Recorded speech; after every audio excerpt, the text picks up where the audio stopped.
Welcome to the pregame show of the Fifth Quarter Podcast. I'm your host, Marcus Jones, the Bluff City Cowboy, coming to you live from Memphis, Tennessee. And we're going to have a great show this morning as we talk about all the last minute news and notes leading up to this afternoon's matchup against the Philadelphia Eagles. I see those views are starting to come in pretty quickly. So thank you guys for joining us this morning. If you are here, make sure that you hit that like button. If you're watching on YouTube, go to my YouTube channel, Bluff City Cowboys. Hit that subscribe button and also hit that victory bell so that you can be up to date with the latest Fifth Quarter Podcast episodes. So we're going to go ahead and get this thing started. Jack Meeker saying, yes, the time is now. The Niners game is behind us. This is the next big game in the season. We've got the Philadelphia Eagles coming up.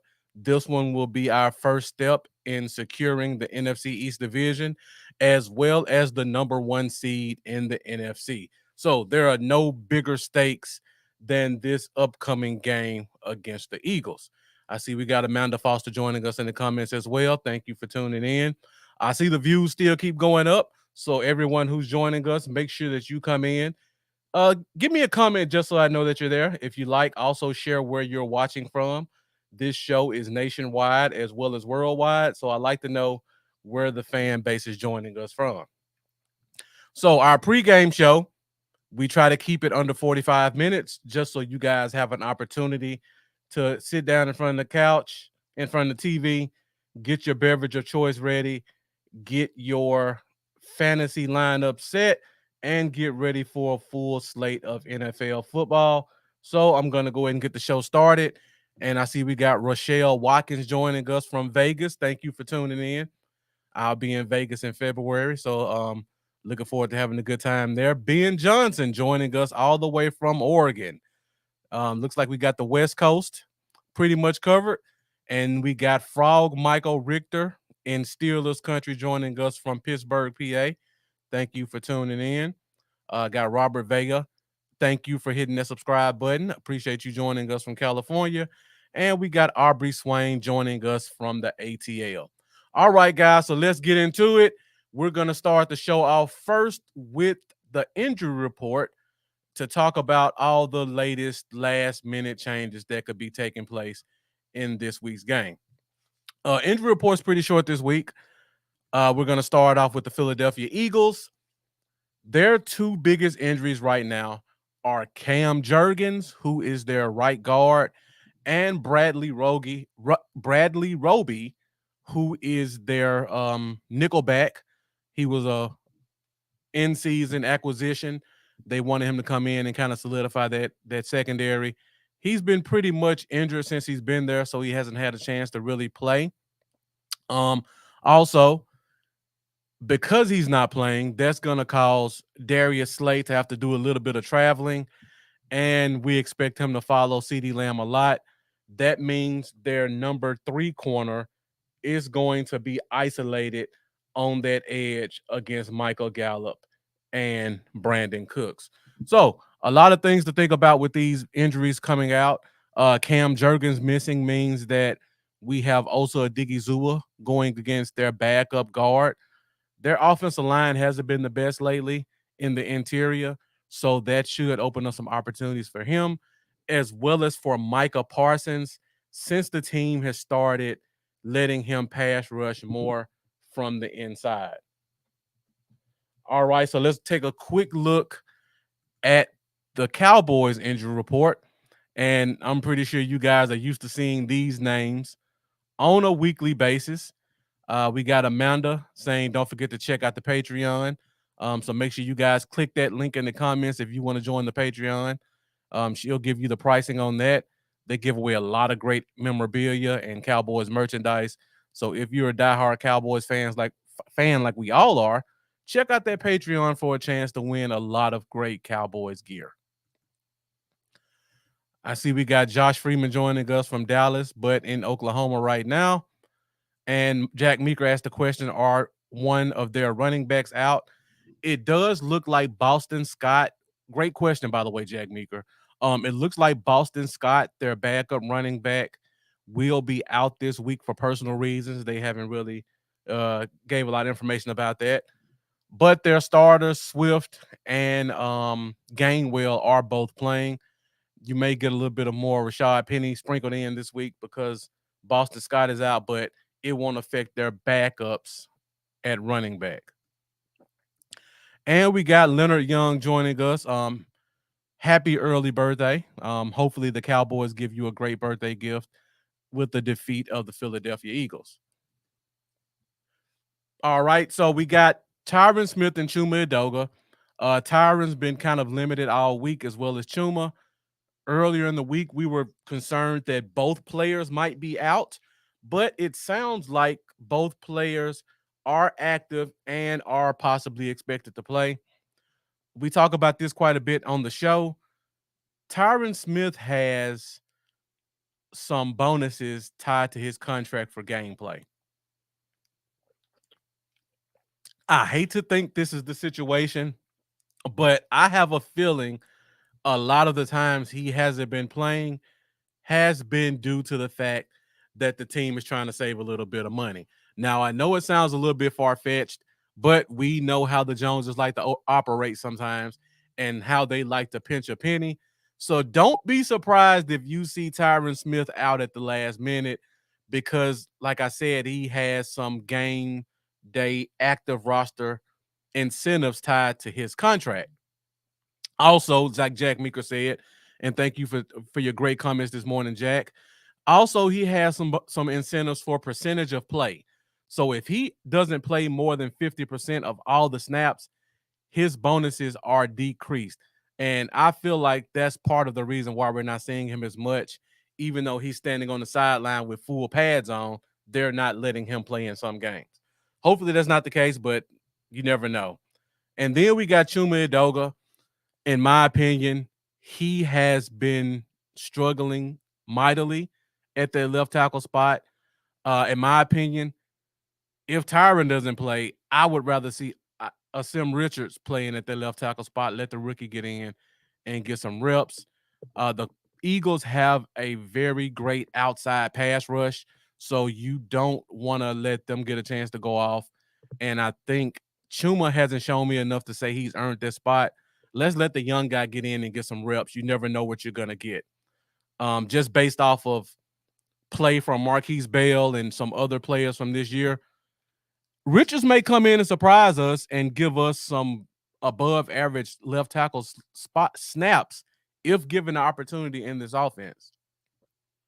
And DC Forel joining us saying, yeah, just like not targeting CD as they should. Yeah, the Joneses like to play those contract games. It's very evident. I see we got my guy Stephen White joining us. He's a regular from the old podcast. Thank you for tuning in this week.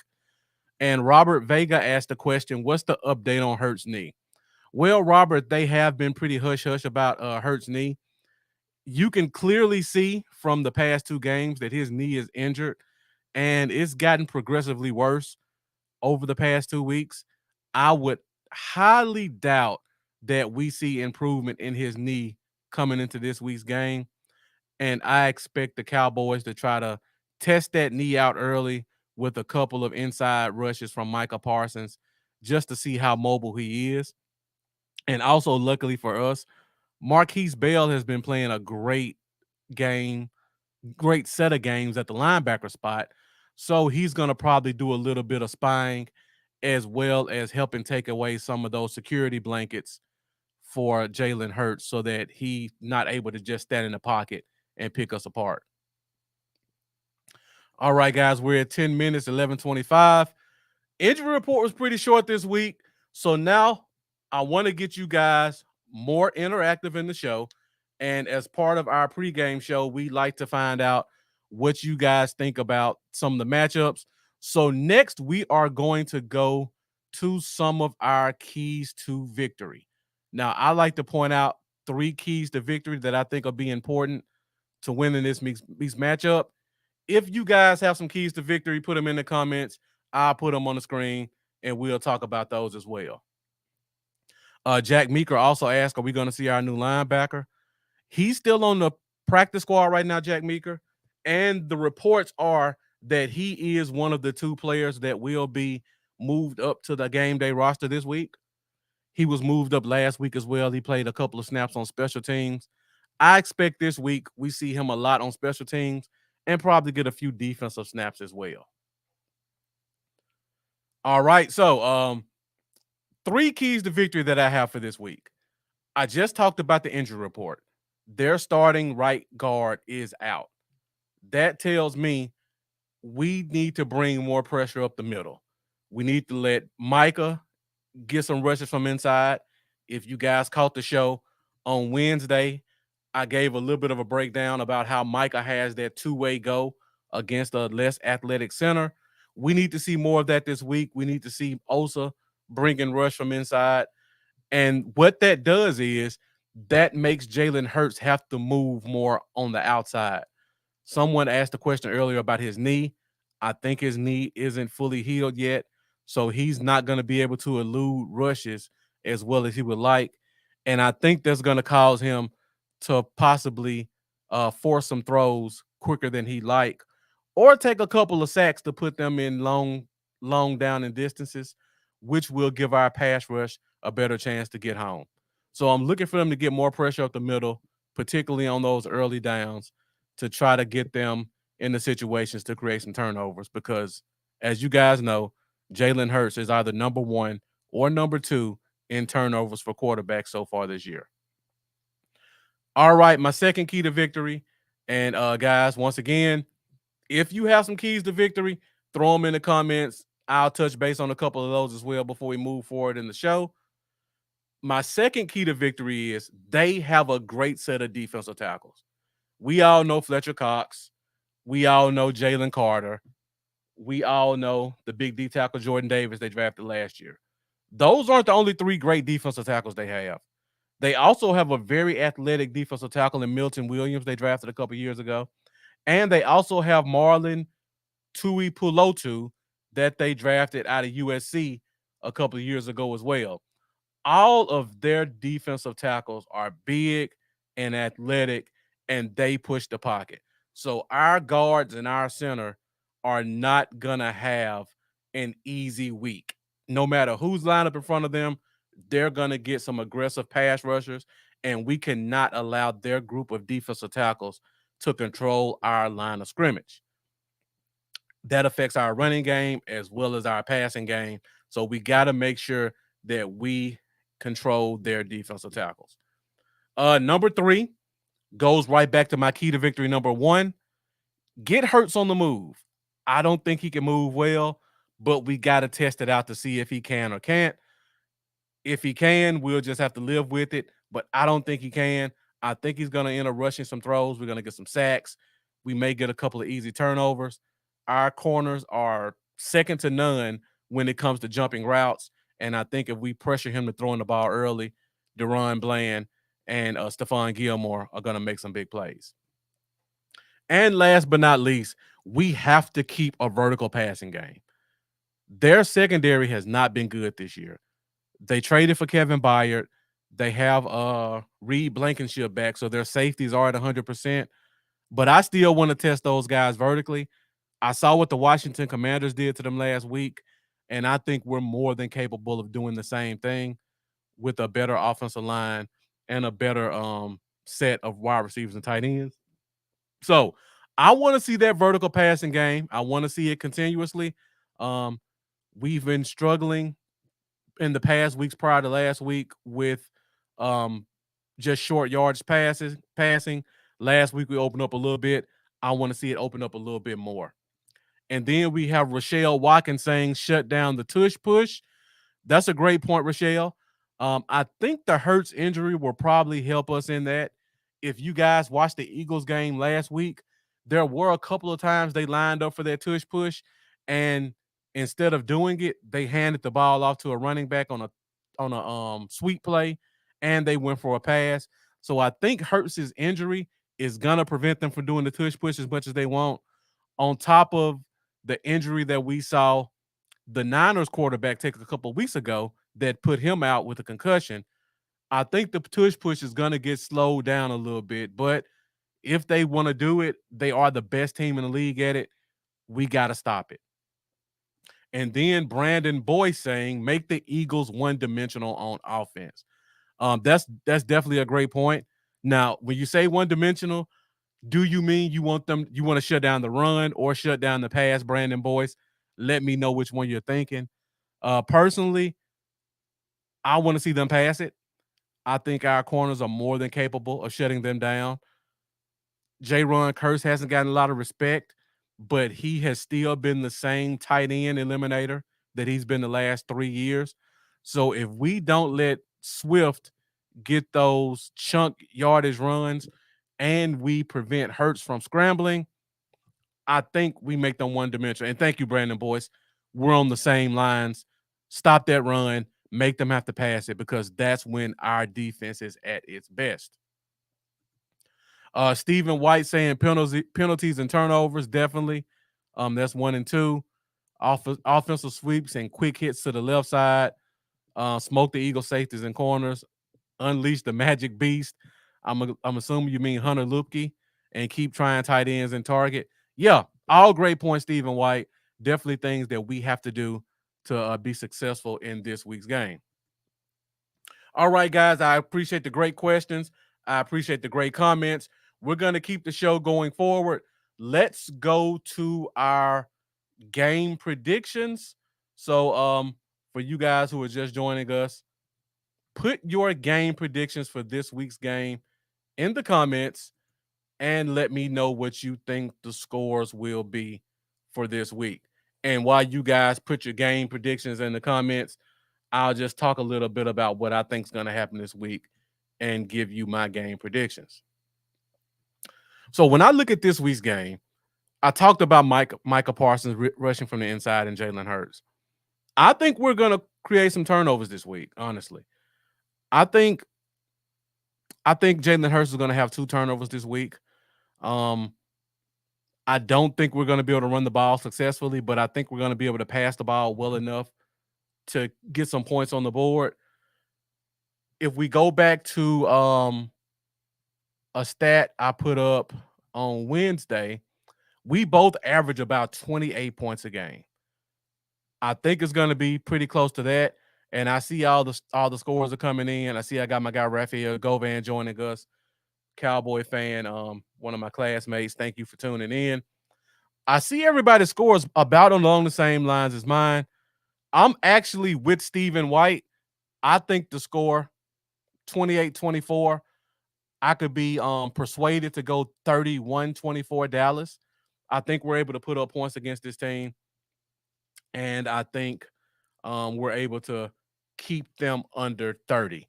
So going to go through a few of these scores. We're all kind of along the same lines. Jack Meeker has 24-17 Dallas. Raphael has 35-21 Dallas. Yvonne Lopez has 31-28 Dallas.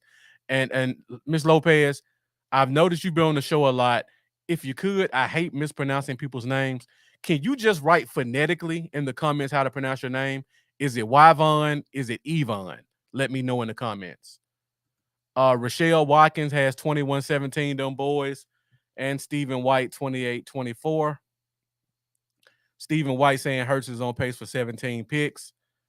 Amanda Foster says 35-20 Dallas. So she's looking for a pretty well-handed victory. And Robert Vega has 28-21 Dallas. Okay. I'll make a mental note. Yvonne, thank you for tuning in. And if you're watching from Bluff City Cowboys, thank you for subscribing to my YouTube channel.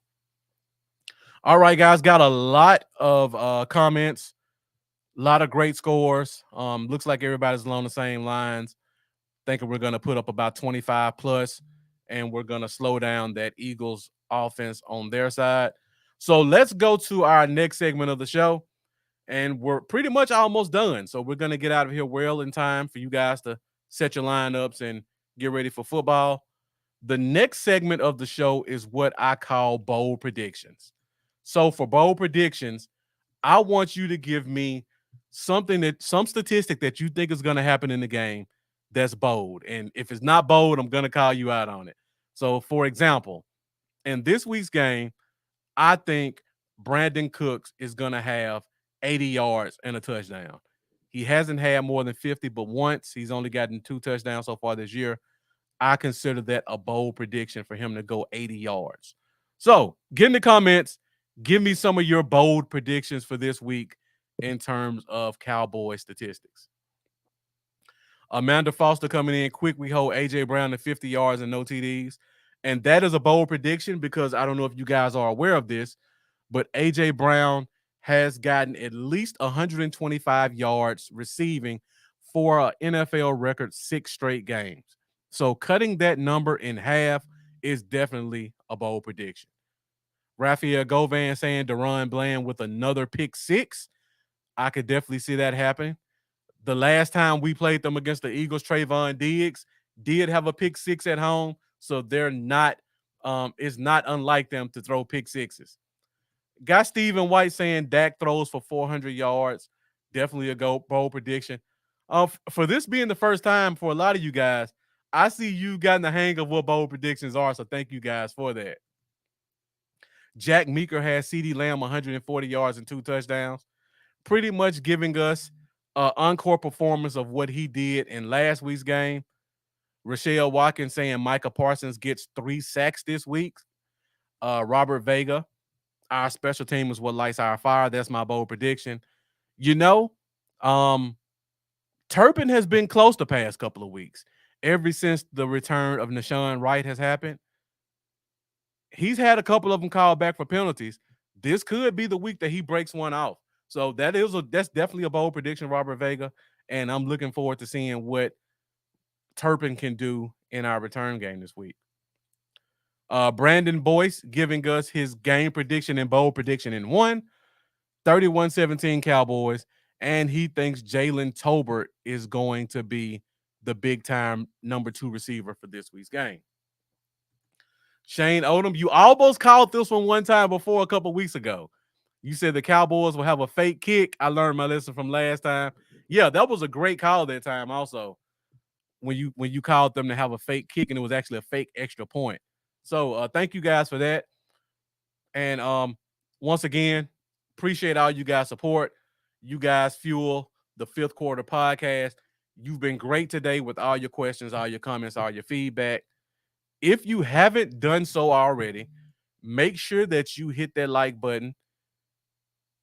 If you're watching from Facebook or YouTube, hit that subscribe button if you're watching from YouTube. And also subscribe to my YouTube channel, Bluff City Cowboys. And if you want to have a chance to win great merch and memorabilia, go to that link and join the DC4L Patreon group. All right, I see we're pretty much at the last segment of the show. We're at 11:40, so we're gonna get out of here very quickly. And Aubrey Swain saying, I'm a big Cowboys fan. Just want to wait and see what Dak is going to do in a big game. We're all waiting with you, Aubrey Swain. But Amanda gave us this great note last week on Wednesday. Dak has been extremely successful against the Eagles, even going back to last year. He's had statistically some very good games against the Eagles, and hopefully that will continue for this week. And Amanda Foster says, yes, please share this with your friends. Share this podcast to your personal page. Share it to your favorite Facebook group. We're going to be here every week. We give out great content, and you guys give great questions and comments as well. And we want to share that to the rest of Cowboys Nation. And we have B. Neil Christian saying 37-34 Dallas. So now, I said I'm going to get you guys out in time to set your lineups, get ready for some football. We are down to the last segment of our pregame show, and that is our fantasy favorites. So for this segment of the show, for you guys who are fantasy football fanatics like I am, I'd like to give you a few of the fantasy favorites that I like for this week, not only outside of this game, but inside this game. And I'll start with the ones outside first. I did a lot of research on these, and it just came up. This is a running back week, in my opinion. So I have 4 running backs if you're looking for a bye week replacement, or if you're kind of on the fence, I think these guys can give you a solid 12 points this week. And the first one I have is Chuba Hubbard from the Carolina Panthers. Miles Sanders was a highly paid free agent. He has not produced, and it looks like the Panthers have given the reins to Chuba Hubbard in that backfield. They have a great matchup against the Colts this week. The Colts have just been giving up points left and right, regardless of the team, particularly on the ground. So I think Chuba Hubbard is going to have a solid game, 60 yards and a touchdown. The next one is Josh Jacobs. Now, normally I don't give fantasy favors for guys who are drafted first, second round, the names we know. But Josh Jacobs has been regressing and not performing well this year. This year, I think you guys who drafted Josh Jacobs get your money's worth. I don't know if you know this, but the Raiders fired their head coach and their GM, and their interim head coach is Antonio Pierce. If you guys recognize the name, that is the former linebacker for the New York Giants. And it just so happens that this week the LA Raiders are playing the New York Giants. So normally when teams fire their head coaches, the ownership normally puts the players coach guy, the guy that the team really seems to like, in his place. So in my estimation, I think that's probably Antonio Pierce. And because of that, the team is going to have a little bit of extra juice to win for their new guy, to let the ownership know that we support him. On top of that, if you guys pay attention around the league, whenever there's a defensive minded head coach, their strategy is always to run the ball, and play good defense. So I'm expecting, because Antonio Pierce is leading the way, we're going to see a heavy dose of Josh Jacobs in this week's game.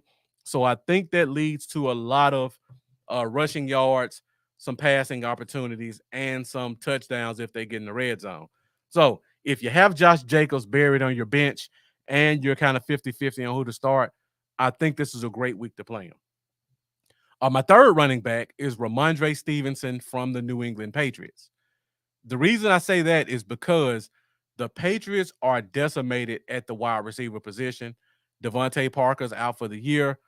Juju Smith-Schuster's been in and out of the lineup, and another one of their other running wide receivers is out with a concussion.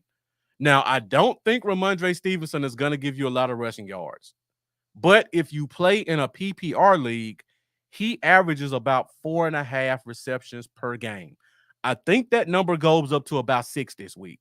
So if you're looking for 6 receptions, 30 to 40 yards, and another 20 to 30 yards rushing, maybe a touchdown, I don't know, get Ramondre Stevenson in your lineup. Also, this is not a very good team they're going up against. And normally that's when Mac Jones has his best games, when they're going up against teams that aren't the elite level. So try to find a way to get Ramondre Stevenson in your lineup. The last fantasy favorite, I have a lot this week. Running backs just look really good this week to me. Bijan Robinson down in Atlanta. Last week, he kind of disappointed. They sat him out for personal reasons. I don't know why. He didn't participate a lot. This week, I think they make up for it. They're making a lot of changes in Atlanta. They just changed their quarterback. They have Taylor Heinicke starting this week. Drake London is out this week, so their number one receiver is out. Bijan Robinson is great in the running game and the passing game. And a quarterback's best friend is always his tight end and his running back for checkdowns. So I'm looking for Bijan Robinson to be active in the running game and the passing game. Probably 3 catches, 30 yards, another 40 to 50 yards rushing, maybe a touchdown, but that'll get you a solid 10 to 12 points. So those are my fantasy favorites outside of the Dallas game. Inside the Dallas game, my number one fantasy favorite is going to continue to be CeeDee Lamb. CeeDee Lamb has been on a tear the past couple of weeks, and I think that continues. If you have Dak Prescott on your bench, I think he's a safe start this week as well. I know he's been kind of finicky in big games where his stats don't always match up to what they should be. I think this week, playing a familiar opponent, I think he gives you the stats that you can expect. And also, um, I'm looking for this defense to get a couple of sacks and a turnover. So if you're looking for a good solid 6 to 7 points, even if the team scores 30, I think you're going to get a couple of sacks and a turnover, maybe 2 turnovers, and you might get that special teams touchdown that has been evading us the past couple of weeks because of penalties. So those are all my fantasy favorites for this week. If you guys have any fantasy favorites you want me to talk about, put them on the screen really quick. We're at 11:46. If not, I'm going to close the show out within the next 2 minutes. So I'm going to give you guys a couple more minutes to put some of your fantasy favorites in the comments. Let me know what you think about this week's matchup or any game that you think has a great matchup for a player. All right. So while I wait for that, Amanda says Gus Edwards today going against the Seattle Seahawks. The Seahawks defense has been kind of a weakness, a weak against the run, and the Ravens always play well against NFC opponents. Gus Edwards has been the lead back in the running back room so far. So you can probably expect to get at least one touchdown from him and whatever yards come with that. That's a great one, Amanda. All right, guys. So for you guys joining us for the first time, this is the Fifth Quarter Podcast hosted by DC4L. I am the host of the podcast, Marcus Jones, Bluff City Cowboy. I've been in the podcast game for a couple of years, and they've asked me to kind of do what I do on my former podcast and bring it here for you guys. I like to be interactive. I like to be engaging. So if you guys like what you saw today and you want to see more of it, make sure you continue to find us every Wednesday night at 8:30 Central Standard Time on Facebook, Twitter, now X, and YouTube for your latest Cowboys news and notes. And B. Neil Christian says Jake Ferguson will be important today as well. Definitely can't forget Jake Ferguson. Their linebackers don't play well in Philly. Their safeties, I think, are going to try to help out a little bit more on the edges. So that could open up some things in the middle of the field.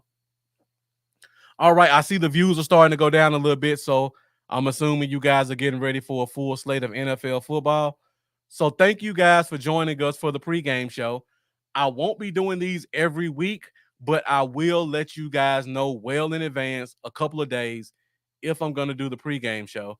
So if you guys like what we're doing for today and you want to participate, be sure to hit that subscribe button.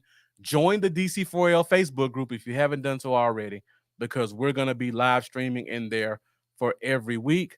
We're going to add some more prizes. We're also going to add some more show segments. And that is all because of the support that you guys give me. So thank you guys for tuning in for this week's pregame show. Looking forward to a great game at 3 o'clock against the Philadelphia Eagles. Thank you for watching. If you aren't able to watch on television, definitely make sure you join the DC4L group, because they have a group called the DC Diner that gives you an opportunity to watch the game live. So if you haven't joined the group, make sure you join it so that you can watch the game live if you're unable to get it on television, or if you don't have cable in your homes like a lot of us don't. Thank you guys for watching. Appreciate you tuning in. And as always, let's go Cowboys. Shane Odom, before I get out of here, he asked, will we ever see Cowboy Dale again? One of the reasons I had to come over to this podcast is because my former co-host has been busy with life, with his family and kids. I'm going to get him over here to do Cowboy Dale, especially for those rivalry weeks. This week he couldn't do it, but we'll try to get him to do one for this upcoming game against the Giants. Thank you for joining us, Shane Odom, as well. So again, thank you guys for watching. Appreciate your support. And as always, let's go Cowboys. And I hope to see you guys for a Victory Wednesday this Wednesday at 8:30 Central Standard Time on the next episode of the Fifth Quarter Podcast. Have a good day. Enjoy a full slate of football. I'll see you guys on Wednesday.